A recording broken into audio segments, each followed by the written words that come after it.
Our guest today is Molly Babczak, class of 2011. Molly graduated with a degree from the College of Business here at Valpo and is currently a real estate agent at Above and Beyond Realty with Keller Williams Indy Metro North. Now, Molly, I hope I got all of that correct. You did. Okay, great. So welcome to the podcast. Thank you. And just to get us started, tell us a little bit about yourself, your time at Valpo, and what you've been up to since graduating. Okay, how much time do we have? Go for what you need.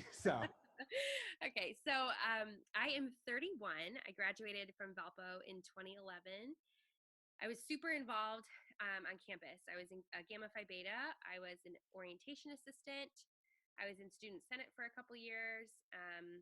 I sang in the church occasionally, and then I also worked in the admissions office. And I ended up meeting my husband, Brian, in February of my freshman year. He was a junior.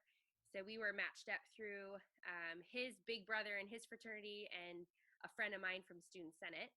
And anyways, when he graduated in 2009, he got hired with the Valparaiso Police Department. He was a criminology major at Valpo. So he was looking for a police job after graduation and ended up getting hired in Valpo.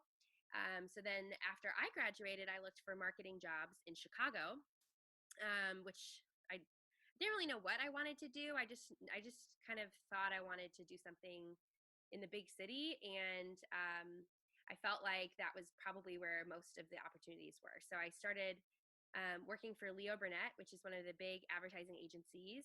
And actually kind of a funny story how I landed that job, but that's a good story. If you want to hear it, I can share it later too. But All right. we ended up buying our first house in Valpo, got married, and lived there for 4 years. So we became City of Valpo residents, which was kind of fun after living on campus for 4 years. It sure is. Yeah, it's different, and it's cool to kind of go back to campus and go on walks. And we got a dog, and so we were taking our dog on walks in campus and stuff. It's just kind of different and neat all at the same time. And then 5 years ago we moved to Carmel, which is where I'm from. Carmel is just north of Indianapolis in Hamilton County.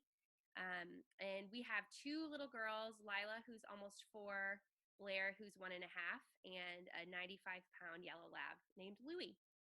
So we are quite busy with all of that, and we're just so grateful to have met back on campus 12 years ago now. Fantastic. So what brought you to real estate after being a marketing major and working in marketing? Yeah, so I was working downtown Chicago, commuting from Valpo on a bus called the Chicago Dash, which was such a cool way to live in Valpo, work in the city. But I was spending almost 20 hours of my week on a bus and just feeling kind of trapped. I didn't love my job. I really loved the company I worked for, but I didn't love the monotony of the Monday through Friday gig. And just kind of felt like I needed something that was challenging and something where there was no ceiling. I just wanted to be able, I'm a go-getter. I wanted to be able to earn whatever I wanted to earn and not be told, this is it for you. At the time, I had watched a lot of HGTV, which is not the case anymore. But then I was really into it and started thinking I could do that, watching some of the real estate shows. And so I ended up starting my real estate career in 2013 as a 24-year-old. I was the absolute youngest person by I think 15 or so years at Coldwell Banker in Valpo. And turns out, being a marketing major trains you to market yourself too. So it's the case for any entrepreneur starting a business, and in my case, a real estate business. You really have to build a brand and build lasting relationships with people. And I felt that my marketing degree really prepared me for that. Great. So let's then start talking of real estate and everything. Let's start from step one, the very beginning. If someone is looking at purchasing a home for the first time, what should they be doing first? Yeah, it's a good question. So get in touch with me. So no, in all seriousness, it's important. It's so important to align yourself with a fantastic real estate agent. And I mean, I'm talking not just someone, your mom knows from book club or the agent who helped your brother's friend, but someone that you specifically click with, someone that you trust. My team, when we meet a brand new buyer, we like to buy them coffee, sit down, talk through the entire home buying process, answer all kinds of questions, and connect them with a local mortgage lender who will not only get the job done for them, but will be wonderful to work with from their end and from ours. And it's kind of interesting being a buyer.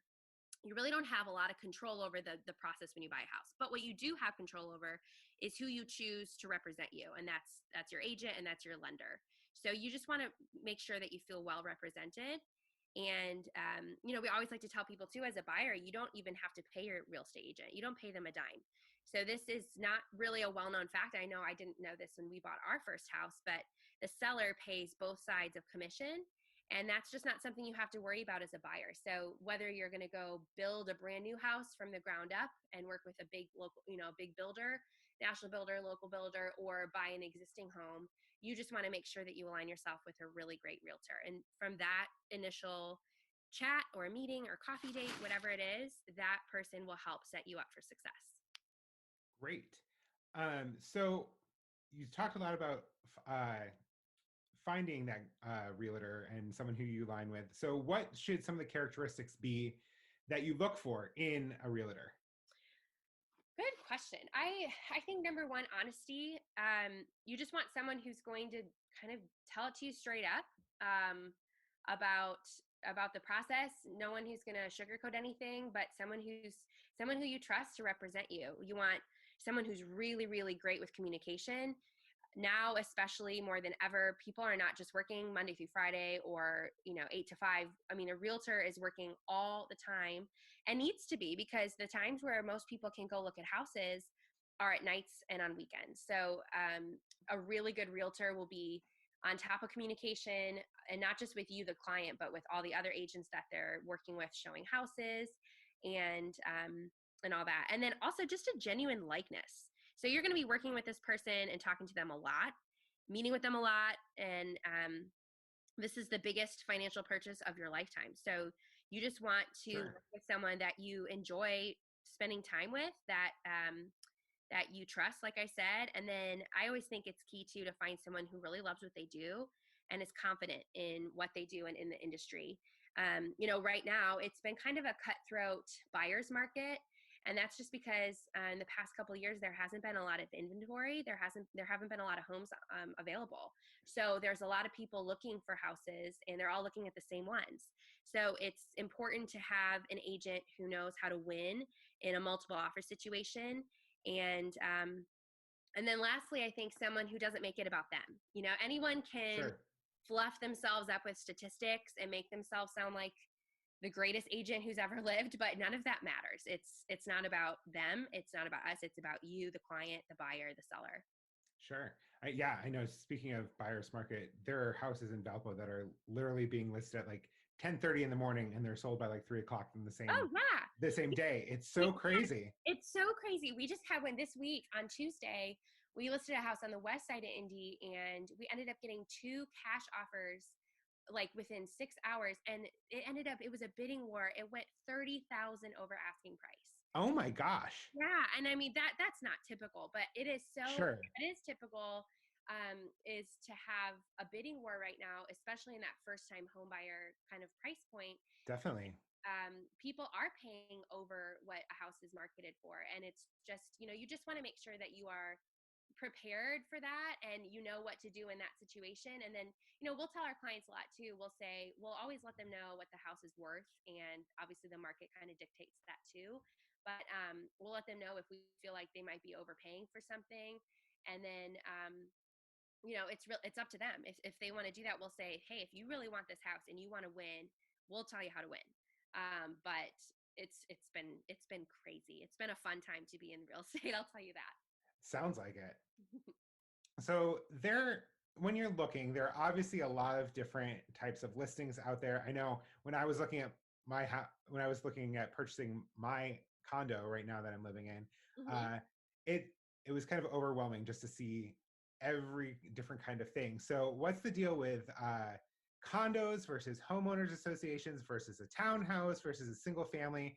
The landscape can definitely get a little bit confusing. So help us kind of navigate that water. Okay. Let me try to do that. So we'll start with single family houses. Those would be like standalone houses, not touching any others. Most commonly, we're talking like a ranch style, so all on one floor, or a two-story type home. And then these kind of houses have yards. A condo would typically be one of many units inside a building. And then a townhome is most commonly, I think a townhome can be thought of as a part of a row of the same type of structure. So they have shared common walls between them. And when you live in a condo or a townhome, you will likely belong to a greater association, and you'll pay into that association each month. So it's important when you're looking to buy a house or, you know, a condo, townhome, whatever, that you have all of this information in front of you, because if your budget is, you know, 200,000 and you're looking at single family houses for 200,000, but you're also looking at townhouses or condos, well, the HOA fees might be, in our case around this area, like $250 a month extra. So that's an important piece of the puzzle when you're thinking about your monthly payment. You know, if that's something that you're interested in belonging to. But what's cool about an association like that with a condo or townhome is typically they'll be taking care of all the lawn care, the roof, any exterior maintenance, sometimes even snow removal. So you don't have to worry about all that stuff. That's what your $250 a month or whatever is buying you. But for a single family house, it may or may not have an HOA, a homeowners association. If you live in a subdivision, the chances are that there is an HOA, and they have certain rules that everyone must abide by. For instance, maybe no trash cans can be visible, or no bright purple front doors or something. That's maybe against the code. Sure. And then sometimes they even have a pool or other amenities that you'd pay for as well. So did that answer the question? I think Did so, that make yeah. it easier or more complicated? No, I think so. I know Okay. some people just hate the whole condo association thing, but I know I was very thankful when my exterior door was starting to rot away, and all of a sudden got in touch with my HOA. They're like, "Oh no, we'll take care of that." Like that's definitely what we're looking. That's what we're here for. So Yeah. like, Well, oh, phew. people go from like an apartment living to then they want to buy their first place, and in an apartment something goes wrong and you just call the landlord and you're like, hey, this went out, let us know when it's going to be fixed. And then it's sort of a rude awakening to buy your first house, and when something goes wrong, there's no one to call. I mean, it's on you to pay for and fix and take care of. And so a condo or a townhome with a association like that can sort of be the perfect in between to bridge you from that, you know, apartment rental style living to owning. Sure. So I think one of the things that we've been hearing about now is all of the interest rates being cut by the Fed and everything like that. So what does that mean for house hunters at this particular point? Yeah, right now interest rates are at a record low. And simply put, that just really means you can afford more house. So whereas maybe you were needing to stay under 200,000 as a purchase price, now with how low the rates are, you may actually be able to afford a house for 215 or so at the same monthly payment that you were planning on, just because rates have dropped so significantly. So that also, for somebody who does own a home already, if they've lived there for over 6 months, they may even want to consider refinancing. But that would be something to talk to a mortgage lender about. That's not really my area of expertise. Sure. So that then answers my should I consider refinancing now that the rates have dropped? So that's definitely the mortgage lender, right? Definitely. Yep. And any good real estate agent can recommend a local mortgage lender that they know and trust, that does a great job, that they can dig into that for you. Shouldn't cost anything to have that looked into for your own personal refinance. Fantastic. And then just to kind of finish it up, what other tips and tricks do you have to share with us? Anything else that you think would be important for somebody as they're either looking for their first house or maybe looking for that second house that they're wondering for? Ooh, yeah. So I think no matter where you are in the world, if you're looking to buy, sell, or build a house, I can help you. You know, your best friend who just started their real estate career can help you. We as realtors can refer a fantastic agent to anybody. And, you know, I belong to Keller Williams, which is an incredible global footprint real estate company, and I can try to get you in touch with a rock star agent wherever. I actually just did this with a Valpo sorority sister a week ago, and I set her up with a great agent in Idaho. I kind of did all the research, found someone wonderful, connected them, and she's listing her house with him next week. So she, it's a lot of stress to move and to figure out selling and to start the buying process. So it's kind of nice to have someone handed to you that that will be a good fit.